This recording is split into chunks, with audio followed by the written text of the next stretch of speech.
भाई पूरे वर्ल्ड में एप्स्टीन फाइल ने बवाल मचा रखा है, इंडिया में भी बचा रखा है। इंडिया में धीरू भाई के 2 बेटे, एक मुकेश भाई जो सक्सेसफुल हैं, एक अनिल भाई जो बैंकरप्ट हो चुके हैं, ईडी ने सब कुछ सीज कर दिया है।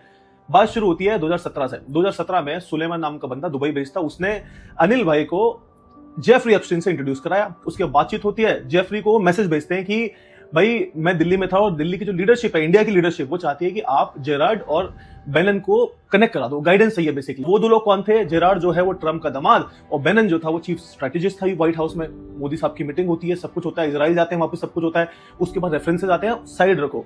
अनिल अंबानी जेफरी एप्स्टीन के टच में थे कांस्टेंट, बातचीत चल रही है, थैंक्स ऑलवेज, ये वो दुनिया भर की चीजें सब हो रहा है। इसका मतलब अनिल अंबानी को सब कुछ पता था कि भाई क्या हो रहा है जेफरी एप्स्टीन के साथ और वो क्या करता था।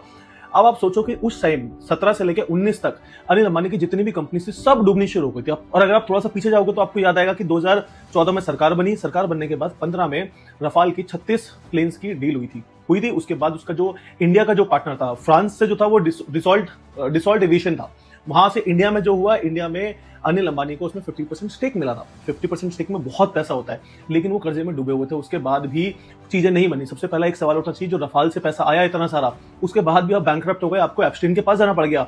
एप्स्टीन के पास क्यों गए? क्योंकि फुल दलाली करनी थी, वहां पे जाके बताना था कि भाई हमें पूरे वर्ल्ड में डिफेंस को लेके चीजें करनी है। तो एप्स्टीन के साथ वो मिलकर शुरू हो गए। जब उनको लगा कि भाई चीजें खराब हो रही हैं, तो आप सोचो 2019 में जेफरी एप्स्टीन से अनिल अंबानी मिलते हैं मैनहट्टन में। आप सोचो मिला हुआ इंसान, मतलब मॉरल्स, जो भी एथिक्स, जो भी आप बोलो, सब मर चुके हैं, पैसा कमाना है बस।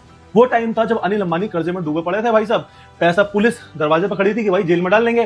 तो अनिल अंबानी ने $600 मिलियन के आसपास जेफरी एप्स्टीन को बोला कि मुझे पैसा चाहिए। उसने पैसा तो नहीं दिया, लेकिन उन्होंने ये बोल दिया कि काम करो, जितना भी पैसा है वो शेल कंपनियों में डाल दो, अपने आप को बैंकरप्ट घोषित कर दो, सब काम सेट हो जाएगा। उसके बाद क्या हुआ? अनिल अंबानी ने बैंकों से लोन लिए, आपके और हमारे पैसों से लोन लिया, जो पैसा था टैक्स पेयर्स का। उसके बाद जो कर्जे थे वो चुकाए। उसके बाद की स्टोरी सबको पता है, क्या हुआ क्या नहीं हुआ। लेकिन आप सोचो उस मीटिंग के बाद कुछ चैट्स ऐसी हैं जिसमें अनिल अंबानी उसको ये बोल रहे हैं जेफरी एप्स्टीन को कि भाई मैं तुमसे बहुत कुछ सीखूंगा या सीखना चाहता हूं, lots to learn from you.